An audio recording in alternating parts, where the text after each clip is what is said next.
Hello everyone again, welcome to my channel, Share Your Story, Ronnie Harabel, and it's a long time na hindi po tayo nakapag-upload ng ating video. Well, tonight, and I'm so sharing to you this uh, very simple story of DIY from Africa. Well, it's very interesting, You know why? Because they are very uh, tawag dito yung tawag na um, inaayos yung sira na imposible sa pananaw ng iba. Pero dito, sa isang simpleng tao na taga-Africa, ay nagawa niya po ng paraan na upang palitan, hindi dahil bumili ng bago, kundi gumawa ng paraan paano po ito maging maganda ulit. Ito po'y isang bagay na tawag dito yung sasakyan. Na walang iba kundi ang yan po. At nakikita po natin paano po niya talaga binayos yan. Talagang pinag-iisa-isa. At talagang napakabusisi. Well, bago ang lahat yan ay huwag kaligtaan po na mag-like at mag-comment sa comment section na ito. At kung hindi pa po kayo nakapag-subscribe, please subscribe to my channel, Share Your Story, Ronnie Harabel, to update ang newly upload para po tuloy-tuloy ang inyong support din po sa akin. Well, tonight I just want to share with you the importance. The importance of this our we will talk about this, and napakaganda talaga ng ginawa ng isang tulad nito, no? Nakita natin yan paano po talaga niya ginawa.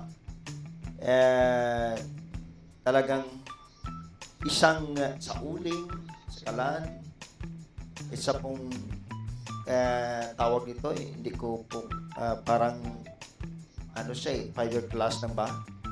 No? At ito po iniwa gamit na po ang kutsilyo. Diba? So, nilinis niya yan. Kita mo pag-design, paano po talaga pinalubong o paano po niya ginawa ng paraan upang ito po yan magandang ngayon na natawag natin yes, para po sa natural para sa sakyan. So yan po nakikita natin paano po talaga niya ginawa. Kahit ako po sa ganitong mga pamaraan, talagang mapapahanga ka sa kanyang sa discarding ito na DIY. Talagang kitang-kita naman po natin paano yan niya. At ginawa ang pamaraan sa pagtrabaho ng ilaw ng sasakyan, yung front light, yung front para sa sasakyan yon. At paano niya po na curve yun, di ba? Sa pamagitan lang po ng uling yan.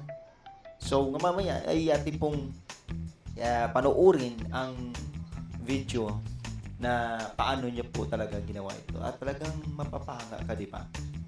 So kahit siguro naman ay talagang ma-appreciate mo at mapapahanga ka po sa ginagawa po ng isang African guy na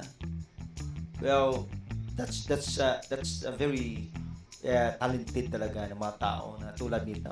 Yung nakaraan niya, yung patungkol po sa India, no? Talagang grabe. Hanga ako sa paggawa nila ng motor cab. So, ito naman po ay isang para sa sasakyan, no? Na kasi basag yung yung cover niya eh. So, parang fiberglass lang yata ang gamit diyan, no? Para lang yan, kita natin paano wala na, basag na. So, pinanggal at pinalitan po ng sa kanyang discarding. Paano po yan po ang pinalabasan. So, ang linaw-linaw, ang ganda rin ng pagkagawa niya. Well, ito na po at ating pong tingnan at panuurin ang ginawa po ng isang At tawag ko sa kanya ito, bitiranong paano niya ginawa sa uling, no? Ang galing, Ang galing talaga, no? Ang galing. Yan po. At sige, paunurin natin itong sinasabi po ng ano ba talaga ang proseso ng kanyang paggawa para makabit po ang panibagong cover ng ilaw para sa sasakyan ito. Sige nga. Atin po panoorin at patingnan kung ano na po ang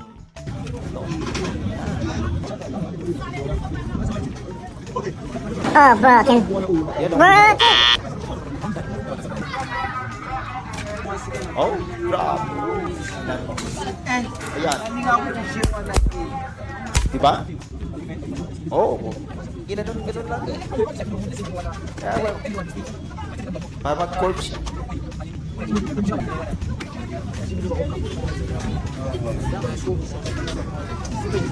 Gamit po ang basaan na para mag-curve. Kasi may init ka eh. Oh. Yan o. Diba? Daig pa ang... Kaysa bibili ka ng bago, magawa na ng paraan. Basta wala namang iskar, wala namang artist. Yan. O, diba? Oh. Ano talaga? Awa. Na-court yun na, oh. Oh. Kasi ano yan, 5 year class, di ba sa wala ay tinanggali yung luma, yung mabasan. Kaya papalitan ng bago po yan. Tayo, bibili tayo ng bago, di ba? Useless na, pero Diyos kanya, oh.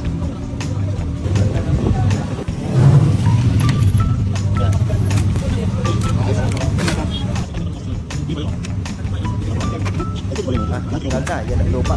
Kusag na. Kaya,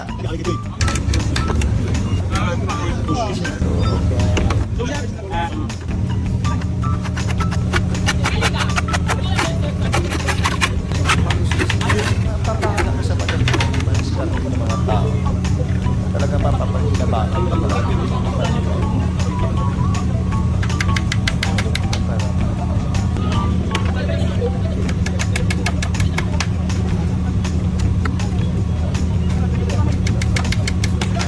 Para mapalikin. Paano mo? Na. Para mapantay.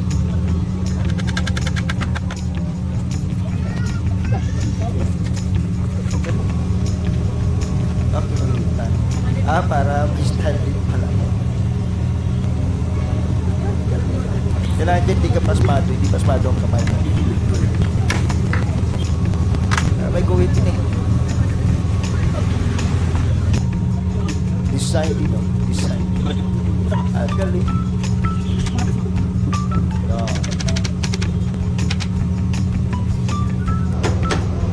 Ilang po. Ilang chill po yun. Para lang. Ayan na.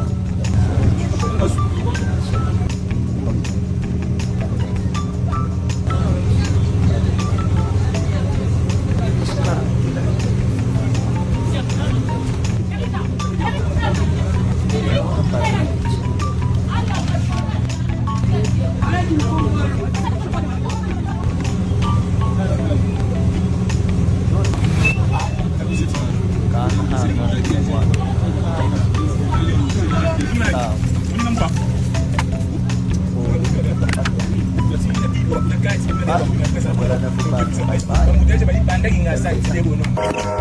Ano naman kayo bayan? Yun. Yun na.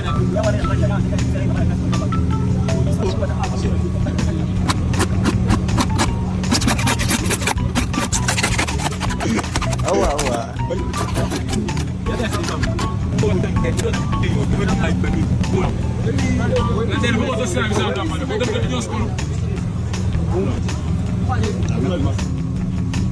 Wow. Kasahang ginawa ng tao. Eh, ikaw? Ang galing ganda na. Yan. Sa inyo. Yan, ang kagandahan po ng kanyang ginawa. Well, that's it. At nakita naman po natin paano yan, no? Ang paggawa niya. So, yan po. At talagang napakaganda talaga. Parang magic. So anyway, yan pong ating ni-share na story sa DIY niya. Yan mula po from Africa. Talagang salute talaga. Palapakan po natin siya. So, that's really true. Hindi ko lang magkano bayad din. But anyway, thank you po talaga no, sa mga taong ganito. Talagang madiskarte sa buhay. Madiskarte po. So, yan po ang ating pinag-usapan. Ang istoryang ito na sa panibagong upload. Kaya kung hindi pa kayo nakapag-subscribe, subscribe to my channel. And yes, click the notification bell for the newly upload ko ng ating istorya ng buhay. Magandang mga DIY din pala ang pag-uusapan nating istoryang buhay. Paano talaga kumita ang tao. Well, ito din po at huwag pong kalimutan mag-like sa ating video ito at mag-comment din po sa comment section para po yung malaman ko na patuloy ko yung mag-support sa ating channel. And maraming po salamat sa mga taong dumadaan, sa mga silent viewers. Thank you din po sa patuloy na support sa lahat ng aking mga kaibigan dito, sa lahat ng mga taong patuloy na nanood ng aking mga video at sa ngayong video ito. Maraming salamat po at pagpalain po tayong lahat. May the Lord bless you all. And bye-bye po. See you to the next nating upload video na ating pag-uusapan sa istorya ng buhay. Or share your story, Ronnie Harabel. Bye-bye! And see you. God bless everyone.